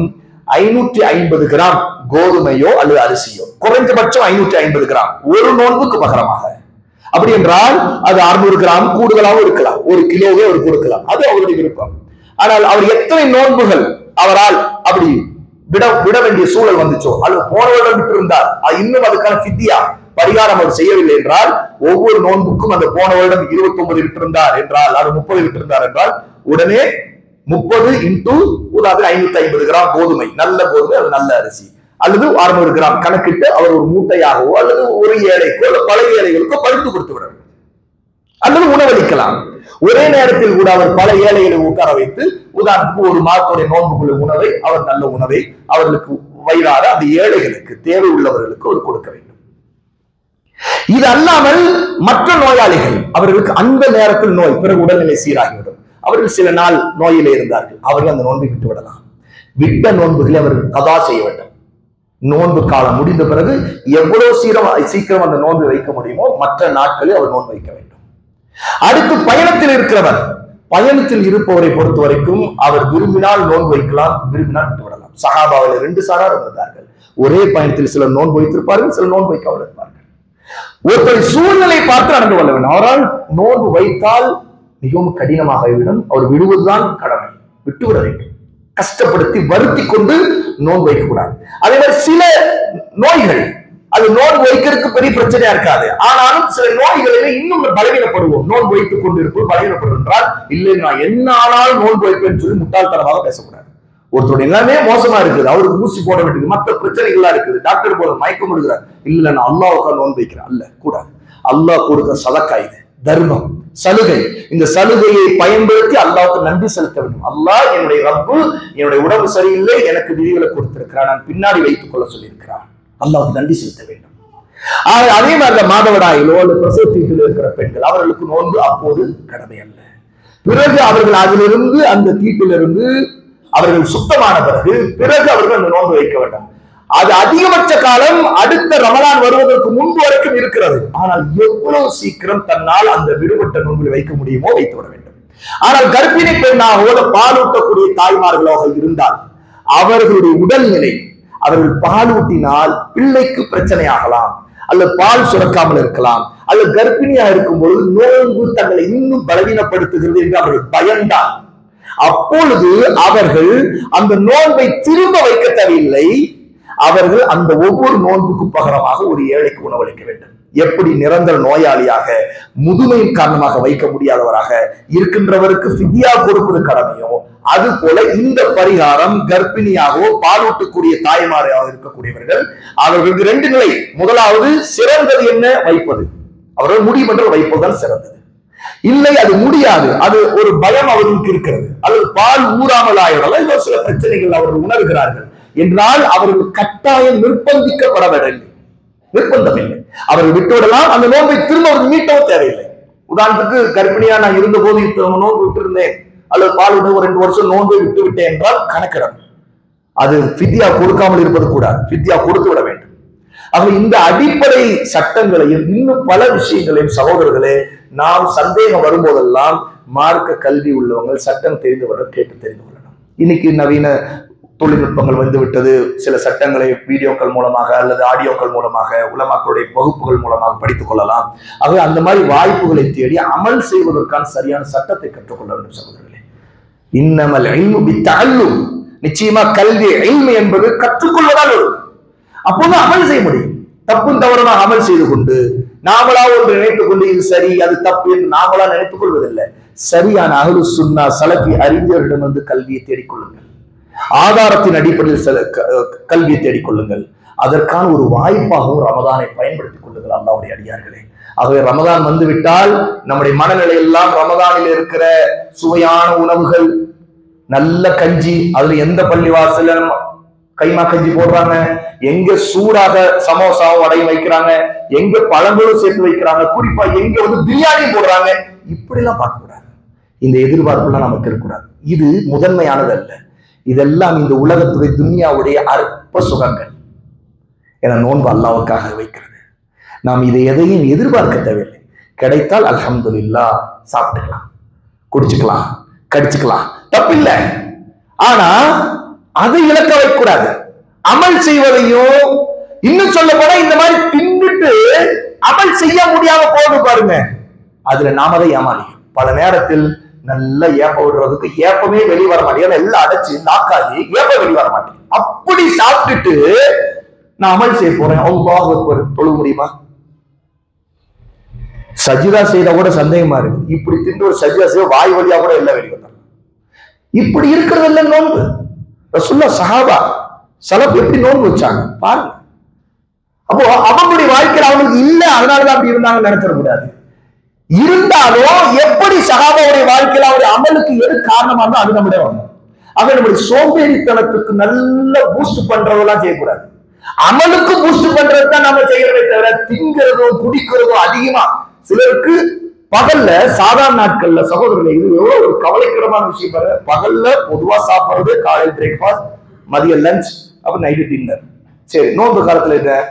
முதல்ல அங்க சஹர்ல அங்க வந்து ஆல்ரெடி பிரேக்ஃபாஸ்டுக்கும் சேர்த்து, லஞ்சுக்கும் சேர்த்து, டின்னருக்கு கூட பிளான் பண்ணிட்டு ஒன்றாவே வந்து சஹர் செய்தறது உண்மையினாலே நடக்குது. அதை முடிச்சுட்டு நோன்பு, அப்புறம் என்ன திண்டாச்சுல நல்ல நிரம்பிடுச்சு, சுப்ஹானல்லாஹ். அதுக்கப்புறம் நல்ல தூக்கம், சுபு கூட வராம தூங்குறவர்கள் இருக்கிறார்கள். அல்லாஹ் பாதுகாப்பு. எவ்வளவு பெரிய பாவம் அது. நோன்பு முக்கியமான கடமை, இஸ்லாமிய கடமை. அதுக்கும் முன்னாடி இருக்கிற கடமை தான் தொழுகை. தொழுகையை விட்டுட்டு இவர் நோன்பு வச்சுட்டார். ஏன்னா நல்லா தூங்கிட்டாங்க. அப்புறம் எழுதுறாரு, மதியமே வந்துருச்சு, இன்னும் கொஞ்ச நேரம் தான் இருக்கு, அவர் நோன்பு திறந்துருவோம். அவர் தூங்கி கழிச்சுட்டார். ஏன்னா அவ்வளவு தூக்கத்தை போதையை கொடுத்துருச்சு, அவ்வளவு சாப்பாடு சாப்பிட்டு. இது நிறைய பெண்கள்ல வாழ்க்கையில, இது பெண்கள்ல சில பரிதாப நிலை இருக்குது. அல்லாஹ் அவங்களை பாதுகாக்கணும். அவங்களுடைய நிலைமை நம் உண்மையிலே அதுக்கு ஆண்கள் முக்கியமான காரணமா இருக்கிறார்கள் சகோதரர்களே. நோன்பு காலம் இவர் திங்கிறார் இல்லையா, நைட் எல்லாம் அவளை சமைக்க வைக்கிறது. நீ எழுந்து 2 மணிக்கு சமைச்சு 3 மணிக்கு, அப்பதான் அவங்க 10:30 மணி, இது 11 மணிக்கு 12. சாதாரணமாக இன்னைக்கு 12 மணி தான் படுக்கிறது. என்ன முசீபத்து வந்துருச்சு உம்மத்துல, படுக்கிறது 12 மணி 1 மணி சாதாரணம். ஏன் இல்ல, எல்லாம் போயிடுவாங்க. ஊட்டியா, அதெல்லாம் அந்த காலம். ஊட்டியா இருந்தாங்க, எந்த இதா இருந்தாலும் எல்லாருக்கும் என்ன மொபைல் ஒன்று போதும், நாசமா போறது. நல்லா பாதுகாக்கும். அதுல படுத்துக்கிட்டே நோண்டு தள்ளி எல்லாம் பார்த்து கேட்கறது கடைசியில தூக்க வர்றது ஒரு நோயா மாறி, கடைசியில் தூங்குறவங்க எப்படி தூங்குறாங்க 1 மணி. அவர் எப்படி சுபுக்கு எழுதுறது முடியாது. அப்ப ஒருத்தர் ரமதான் மாதத்துல அமல் செய்து சோர்ந்த ஒரு பெண்ணு, அவங்க படுக்க போறதே 12 மணி ஆயிடுச்சு, உடனே நீ 2 மணிக்கு சமைக்கணும், 3 மணிக்கு சொல்லணும், இதெல்லாம் இருக்கணும், அதெல்லாம் இருக்கணும். ஆதிக்கம் பண்றது. ஆண்களே அல்லாஹ்வுக்கு அஞ்சுங்க. உங்களுடைய பெண்களுக்கு இந்த ரமதானுடைய மாதத்துல அவங்களுடைய காரியங்களை லேசாக்குங்கள். இல்லைன்னா உங்களுக்கு தேவையா, நீங்களே சமைங்க. ஒரு நாள் நீங்க சமைங்க, தெரியும். அப்ப தெரியும், நீங்களே எல்லாம் செய்யுங்க வீட்டுல. அப்ப தெரியும், ஆஹா நம்ம எதுவும் செய்ய முடியலமா, அப்ப தெரியல. அப்போ பெண்டாட்டியா இருந்தா, அம்மாவா இருந்தா, அவங்க என்ன நிலைமை இருந்தாலும் நீ எனக்கு சமைச்சு வச்சியா, அப்பதான் நல்ல சமைச்சு. இல்ல சமையல் சரியில்லை, இது இல்லை, அது சுப்ஹானல்லாஹ். நம்ம இப்படியா இருக்கிற சகோதரர்களே. சில நேரத்தில் இது நம்முடைய ஆணவ போக்கு சகோதரர்கள். அல்லாஹ் நம்மை மன்னிக்கணும். இதெல்லாம் வந்து உண்மையில் நம்முடைய பெண்கள் மீது நம்ம கருணை காட்டுறதே இல்லை. அவர்களுக்கு ஆர்வம் ஊட்ட வேண்டும். அவர்கள் இபாத் செய்வதற்கு, அமல்கள் செய்வதற்கு ஆர்வம் ஊட்ட வேண்டும். நல்ல சமைக்க ஆர்வம் ஊட்டுறது. இதை செய், அதை செய். ரமதான் இல்லையா, ரொம்ப வீக்கா இருக்குது, இன்னும் அதை செய், இதை செய். தனியா வந்து பால் நல்லா சுண்ட வச்சு நல்லா அதுல வந்து தேவையானதெல்லாம் போட்டு அது தனியா கடைசியில எல்லாம் முடிச்சுக்கிறோம். அதை குடிச்சாதான் டெம்பு வரும், தம்பு வரும். சுபானல்லாஹ், என்ன அநியாயம் இதெல்லாம். இப்படி எல்லாம் நம்முடைய வாழ்க்கை மொத்தமா ரமதானுடைய அமல்களை நாசமாக்குறதா? அப்ப என்ன ரமதானா நல்லா சாப்பிடுவோம். காலையில பிரேக்ஃபாஸ்ட், லஞ்ச், டின்னர் எல்லாம் சேர்த்து மொத்தமா சகர்ல சாப்பிடுறது. அப்புறம் திரும்ப அடுத்து நோம்பு வச்சிருந்தோம், நோம்பு திறக்கணுமா, நோம்பு திறக்கிறப்ப அதே பிரேக்ஃபாஸ்ட், லஞ்ச், டின்னர் எல்லாம் சேர்த்து நோம்பு திறக்கிற நேரத்துல இருக்கு. அதுக்கு பிறகு நோம்புதான் திறந்தோம். அதுக்கு பிறகு தராவி தொழுதுட்டு வருவோம். அந்த முன்னாடி ஒரு தடவை சாப்பிடுவோம், பின்னாடி ஒரு சாப்பிடுவோம். அதுக்கு பிறகு நைட்டு படுக்க போகும்போது ஒரு தடவை சாப்பிடுவோம். சுமார்ல எப்படி சிலர் நல்ல யதார்த்த உண்மை இது. ரமதான் வந்து விட்டா உடம்பு எங்க டைட்லாம் சிலர் சொல்லுவாங்க. ரமதான் வந்துச்சுல டைட்ல வந்துடும். டாக்டர்கள் நினைச்சிட்டு இருக்காங்க ரமதான்ல உண்ணாவிரதம் வைக்கிறார்கள். மாஷா அல்லாஹ் முஸ்லிம்கள் உண்ணாவிரதம் வைக்கிறார்கள். அவங்களுக்கு ஒண்ணு தெரியல இங்க என்ன நடக்குது. காபீரா இருக்க டாக்டருக்கு ஒண்ணு தெரியாது. முஸ்லிம்கள் நோன்பு வைப்பாங்க, எச்சி கூட விழுங்க மாட்டாங்க. அவங்க நினைச்சிட்டு இருப்பாங்க எச்சி என்ன விழுங்குறது. அவங்க எல்லாத்தையும் விளங்கிட்டு இருக்காங்க, அவங்களுக்கு தெரியாது. ரமதான் வந்துட்டா செலவு அதிகமாயிருது. உண்மையா இல்லையா? யாரோ வறுக்க முடியல, செலவு அதிகமாகுது. ஏன் செலவு அதிகமாகுது? சமைக்கிறது அதிகமாகுது. அப்போ எல்லாம் செய்துட்டு நேரம் அதிகமாகுமா இல்லையா? அப்ப நேரம் அதிகமாகுனா இபாதத் எப்படி செய்ய முடியும்? எல்லாம் ரமதான் வந்து விட்டால் அல்ஹம்துலில்லாஹ் நல்லா சாப்பிட்டோம், நல்லா நிம்மதியா இருந்தோம், நல்லா தொழுதோமா? எப்படி நிக்க முடியல. அப்படி இருக்கு நம்முடைய நிலைமை. நீண்ட நேரம் நிக்க முடியுதா? முடியாது. ஏன்? அப்போ தெம்பா இருக்கு. மப்பு சுப்ஹானல்லாஹ். இது தின்னு நமக்கு வரக்கூடிய மப்பு சகோதரர்களே. போதை இது வெறும் ஒருத்த குடிச்சாதான் வந்து போதை வரும் இல்ல, அதிக திண்டாலும் போதை வரும். ஏன்? அந்த உணவு போய் நம்முடைய உடல் உறுப்புகளை அப்படி இயங்க வைக்காம அதுவும் ஏற்கனவே உள்ள போய் நாட்கள் மெதுவா கொஞ்சம் கொஞ்சமா இறைப்பை வந்து வேலை செய்யுது. ரமதான் வந்துட்டா பகலெல்லாம் பட்டினியா இருக்கிறப்ப அதுக்கும் முழுக்க வேற காலையிலேயே கொடுத்து அதுக்கு டியூட்டி கொடுத்துறாச்சு. அது அன்னைக்கு முழுக்க நோன்புங்கிற பேர்ல அது இறப்பை இருக்கிறத செரிக்கிறதுக்கே நாள் போயிடுது. அப்புறம் நோம்பு திறக்க ரெடியா இருக்கு வயிறு. எப்படி இதுக்கு ஒரு டைட்டா? இபாதத்தா செய்யணும். அதுக்குரிய ஆசையோடு ஆர்வத்தோடு கட்டுப்பாடுகள், நமக்கே சில விதிகள் நமக்கு புரியணும். ஓ இது வேணாம், நம்ம இப்படி போனா இப்படி செய்ய மாட்டோம். நமக்கு கட்டுப்பாடுகள் வரணும். அல்லாஹ் நம்ம அனைவரையும் பாதுகாப்பானாக. சகோதரிகளே, அதிகமாக இந்த ரமதானுடைய மாதத்தில் பயன்படுத்துவதற்கு எச்சரிக்கையாக இருங்கள். நேரத்தை வீணாக்காதீர்கள். வெட்டியான பேச்சுக்கள், வீணான பேச்சுக்கள், பொய்கள், புறம் பேசுதல், கோபம், இது எல்லாத்தையும் விடுங்கள். முதலில் கோபத்தை கட்டுப்படுத்துங்கள் சகோதரர்களே. பொறுமை கைப்பிடிங்கள். அழகான குணத்தை கைப்பிடிங்கள். நாங்க இப்படித்தான், எங்க பரம்பரை இப்படித்தான், எங்க அப்பா இப்படித்தான், எங்க தாத்தா இப்படித்தான், நாங்கெல்லாம் இப்படித்தான், நாங்கெல்லாம் எப்பவுமே நாங்க அப்படி நெருப்பாதான் இருப்போம், அவ்வளவுதான். நாங்க கொஞ்சம் அப்படி மோதிடுவோம், அப்படி சண்டை, அப்படி கலவரம். சுப்ஹானல்லாஹ். அல்ல, முஸ்லிம்கள் பார்க்க சந்தோஷமா இருக்கணும்.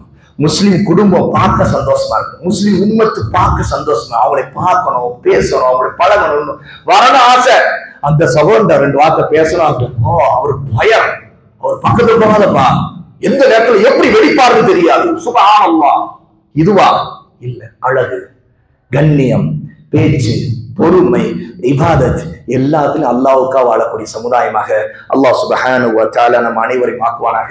சகோதரர்களே, மிக முக்கியமான அறிவிப்பு உங்களுக்கு. இன்ஷா அல்லாஹ், அல்லாஹ் நாடினால் ஒவ்வொரு ரமதான் தொடங்கிய நோன்பு காலம் எல்லாம் காலை சுபுஹ் தொழுகை முடித்த பிறகு 10 நிமிடங்கள் சொர்க்கத்திற்கு கொண்டு செல்லும் நற்செயல்கள் அப்படிங்கிற 100 நற்செயல்களை இன்ஷா அல்லாஹ் நாடினால் நான் பேச இருக்கிறேன். இது 10 நிமிடம் இருக்கும். இரவு 8:30 இஷா தொழுகை, 8:50 தராவீஹ் ஆரம்பிக்கும். தராவீஹ் முடிச்ச பிறகு 20 நிமிடங்கள் இன்ஷா அல்லாஹ் நரகத்தில் சேர்க்கும் 100 பெரும்பாவங்கள் அப்படிங்கிற ஒரு தொடர் நான் இன்ஷா பேச இருக்கிறேன். இன்ஷா அல்லாஹ் உங்களோட தான் இருப்பேன். இதே இடத்துல இதே பள்ளிவாசல தான் நடப்பேன், அல்லது அங்க ரூம்ல இருப்பேன். மார்க்க சட்டங்கள், ஏதோ சந்தேகங்கள் தேவைன்னா தொழுகை நேரத்துல வந்து கேட்டு தெரிஞ்சு கொஞ்ச நேரம் உட்கார்ந்தா இருக்கும். தொழுகை பிறகும் தெரிஞ்சு கொள்ளுங்கள். தவறாமல் சுபுவுக்கும் இஷாவுக்குமாவது இங்க வாங்க, உங்களுக்கு இல்மு கிடைக்கும் இன்ஷா அல்லாஹ். கல்வியை வளர்த்துக் கொள்ளுங்கள், வாழ்க்கை மாற்றுவதற்கு வாய்ப்பாக்கிக் கொள்ளுங்கள். நான் இதற்காக உங்களுக்கு திட்டமிட்டு காலையிலே சொர்க்கத்தில் நுழைய செய்யும் 100 நற்செயல்களை சொல்லுவேன் இன்ஷா அல்லாஹ் ஒவ்வொன்றாக. அதே மாதிரி இரவு நரகத்தில் சேர்க்கும் 100 பெரும்பாவங்களை இன்ஷா அல்லாஹ் சொல்ல வேண்டும் என்று இருக்கிறேன். அது எனக்கும் உங்களுக்கும். ஆகவே தவறாமல் நீங்களும் வாருங்கள், குடும்பத்தை அழைச்சிட்டு வாங்க.